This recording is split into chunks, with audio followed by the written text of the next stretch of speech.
Vous l'avez dit, cette sensation d'être loin et près, plus loin, voilà, elle est frustrante, frustrante au vu de notre première mi-temps surtout. Cette première mi-temps, si tu veux, indisciplinée mais normale. Normal, parce que quand tu subis à ce sport, voilà, c'est difficile. On a trop subi sur cette première mi-temps, et puis la première mi-temps, on n'a pas envie de jouer. C'est pas question de pas envie de jouer, mais je pense que voilà, il faut se lâcher à ce sport. Tu peux pas faire des choses, tu peux pas gagner à l'extérieur, même à la maison, en ne jouant pas au rugby, tout simplement.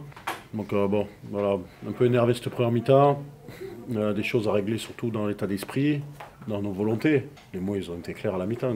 L'important, hein, c'est important de gagner, bien sûr. Et décevant de perdre, mais quand tu vas au-delà de ça, je pense que dans ce sport, tu dois sortir tu dois finir tes matchs avec cette sensation à l'intérieur que tu es quelque chose, ou que tu as fait quelque chose. Tu ne peux pas sortir avec à l'intérieur de toi ce que tu ressens sur cette première mi-temps, tout simplement.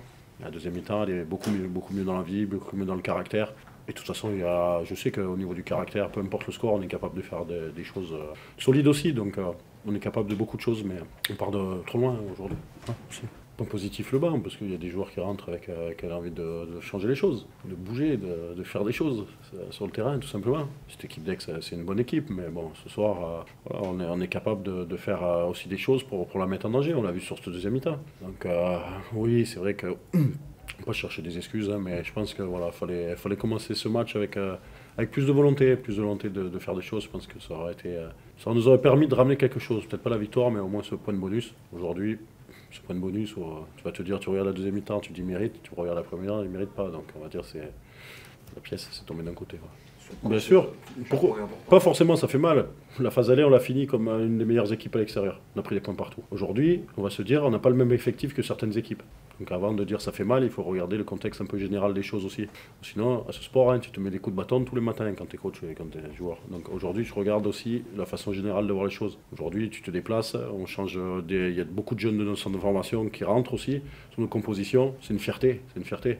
Alors ça vaut peut-être pas un point par-ci par-là, mais en tout cas c'est une autre fierté, tu vois. Aujourd'hui, comptablement, on a pris 5 points contre Aix à la maison, ils en prennent 4 ce soir. Donc comptablement, la saison n'est pas finie encore. Mine de rien, il faut regarder de façon générale. Peut-être donc comptablement, tu vois, mine de rien, quand tu regardes le tout, tu t'aperçois qu'il y a toujours un petit truc au rugby. On espère. Après, c'est sûr que la fin de saison elle est plus difficile, on a perdu beaucoup de joueurs leaders, beaucoup de cadres, on peine à avoir des joueurs supplémentaires, des jokers. On se sert de nos forces, qui est notre centre de formation depuis de nombreuses années. Voilà, on se bat avec nos armes, tout simplement. Aujourd'hui, depuis le début de l'année, on est dans le top 6. Ça ne veut pas dire qu'on y sera à la fin. En tout cas, on donnera tout comme on est pour y être, tout simplement. Et si on peut revenir avec AX, eh ben, ce sera un plaisir de revenir ici, tout simplement. Voilà. On a fait une très bonne première mi-temps. Je crois qu'on peut marquer 1-12 essais de plus, surtout en fin de première mi-temps. On ne le fait pas. Et dès le début de cette mi-temps, on n'a pas les ballons. On n'a pas les ballons, on défend pendant 5, 6, 7 minutes comme il faut. On récupère la mêlée, sur le départ de mêlée, on prend le ballon et on reprend la pression. C'était un peu toute la deuxième mi-temps comme ça. Hein. On était sous pression, on arrivait à s'en sortir, et derrière, soit un mauvais choix stratégique, soit un erreur individuel technique, ça nous remettait encore sous pression. Et on n'a pas eu le ballon. Et cette équipe, il y a eu beaucoup, en face, on avait une équipe qui avait beaucoup d'énergie, beaucoup d'envie, qui nous a mis en difficulté. On prend l'interception, ça nous a fait douter un peu. Je crois que le vent il a bien rentré, et on a pu remettre la marche en avant, mais sans jamais reprendre la maîtrise des matchs. On n'a jamais maîtrisé la deuxième mi-temps. Je crois que les mots, c'est on a très bien maîtrisé la première mi-temps, on n'a pas du tout maîtrisé la deuxième mi-temps. On était tout le temps en réaction, sans ballon, et sans possession. Oui, et surtout qu'on prend un carton jaune, on a 14, mais tu as bien dit, on a eu une grosse conquête, je crois qu'on a fait 100% de mêlée. En touche, on perd un ballon, et un ballon porté qui décale un peu, on se fait pénaliser. C'est un choix de l'arbitre, il faut respecter. Je crois qu'on était costaud en conquête, on était costaud en défense. Après, il nous a manqué un peu de lucidité dans la stratégie. Moi, j'ai en tête une sorte de pression, on a touche, et on fait la petite transversale.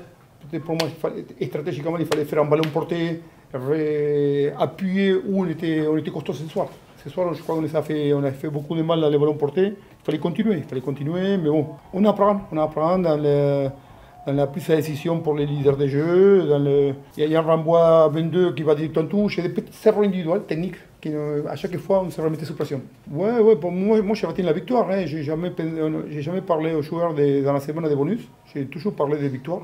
Moi, quand je vois les comportements de Paul Célio, de Baptiste Village, de Charlie Gambini, nos jeunes joueurs, chaque fois, ils mettent une énergie de malade.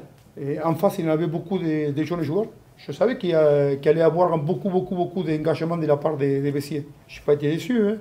Mais oui, je retiens la victoire, je retiens les 9 points. Je vous avais dit à la fin du match de Valence, pour moi c'était important les 15 jours qui suivaient Valence, pas les 7, parce que je savais que contre Dax on allait être en réaction. Là, il fallait valider, il fallait confirmer, il fallait rééditer la performance. Je crois qu'on a fait pendant 40 minutes. Il nous a manqué 40 minutes pour faire vraiment. Mais c'est le plus compliqué. Le plus compliqué, c'est le 12e match à la maison. Et après une grosse performance, rééditer la performance. On a été pendant 40 minutes très performant, mais on n'a pas été capable de le faire tous les matchs. Moi, je pense tout le temps, je me projette beaucoup, je le dis à personne, mais je suis tout le temps en projection. Et moi, je sais qu'André Zafra, il a pris le 3e carton jaune. Dès qu'il a pris le 3e carton jaune, je savais qu'il ne pouvait pas jouer Brive. C'est pour ça qu'on a sorti de suite Isaac pour le reposer. Mais bon, on est tout le temps comme ça. C'est notre métier, réfléchir à ces matchs-là, la suite. Mais bon, je dis toujours 24 heures pour savourer une victoire. Je vais les prendre 24 heures, même si on travaille demain matin. On se dit après Valence, on prenait match après match. Je crois que Dax, si on passait à côté de Dax, on ne parlait pas de Brive. Si on passait à côté de Bessie, on ne parlait pas de Brive. Là, on fait Brive. On fait match après match. Il faut voir ce qu'il fait Brive ce soir. Mais si Brive ce soir, il ne gagnait pas à Agen, on est toujours. Moi, je regarde les Colombiens qui sont en train de gagner à Aurillac, qui reviennent aux Britanniques. Ça va être serré.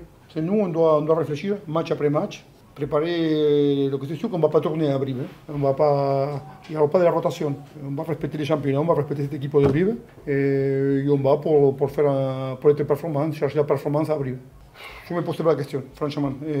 Moi, d'abord, il faut, comme je dis aux joueurs, il faut arrêter de parler de première ou deuxième place.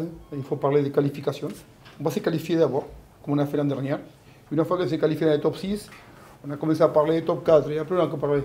Là, franchement, on sait où on veut aller.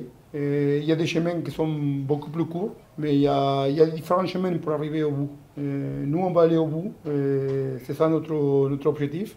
Après, les chemins qui vont nous amener, on va essayer d'avancer sur ces chemins. Il me semble qu'à la mi-temps, on a le bonus. On se retrouve à batailler, à défendre pendant 20 minutes notre ligne, être à deux doigts de se mettre le feu à la fin. Alors qu'en étant beaucoup plus sérieux, en faisant moins de fautes, je pense qu'on peut valider notre bonus et avoir 5 points ce soir. Non, il y a eu plusieurs imperfections, on a fait trop de fautes, trop de pénalités, ils étaient toujours dans notre camp, on a raté une ou deux touches, on a pris des pénalités un peu bêtes, on a jeté 2-3 ballons, voilà, des trucs tout mis bout à bout, au final ça fait qu'on reste presque 40 minutes dans notre camp, quoi. Sur le plan personnel, encore un doublé ce soir. Ouais. Personnellement, c'est vrai que c'est une énorme satisfaction. L'année dernière, je marque 17 essais, là j'en mets 16, il reste encore quelques matchs. Personnellement, c'est hyper satisfaisant. Après, ce qui est bien, c'est que ça reflète aussi que l'équipe tourne bien. Si on a un joueur qui arrive à marquer autant, c'est aussi énormément aussi grâce à son équipe. Parce qu'encore ce soir, je mets un essai en première mi-temps où je fais 5 mètres. Donc ça prouve que l'équipe tourne bien. Maintenant, il faut corriger toutes les petites imperfections qu'on a, notamment la discipline, surtout ce soir.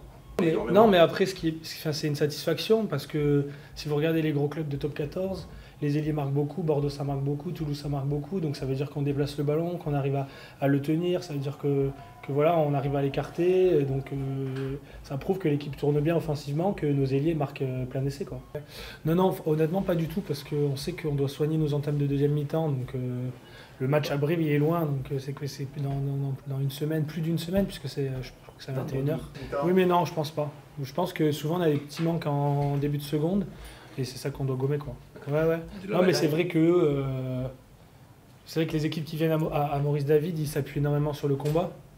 Mais c'est parce que c'est ça qui peut rassurer une équipe à l'extérieur, c'est de mettre du combat. Mais là, je pense que ce soir, notamment en première et en fin de seconde, ils ont eu ce qu'il leur fallait en termes de combat. Parce que devant, je pense que ça tapait fort. Et je pense que nous, on avait mis l'accent sur ça aussi. On le sait qu'ils ont parlé de combat toute la semaine. Donc, Béziers. Donc nous, on savait à quoi s'attendre et je pense que devant, ils ont fait le travail. Ouais. Moi, non, pas trop. Mais eux, ouais, je pense que ce soir, ils vont mettre... Ah oui, c'est sûr, mais c'est pas honnêtement, c'est pas du tout le même sport, hein, entre jouer derrière et ligne arrière que première ligne, deuxième ligne. Le soir et les lendemains de match, et même 3 jours après, ils ont mal aux épaules, ils ont mal aux cervicales, ils se font des soins tous les jours, ils sont obligés parce que ça tape tellement devant que c'est obligatoire pour eux, quoi.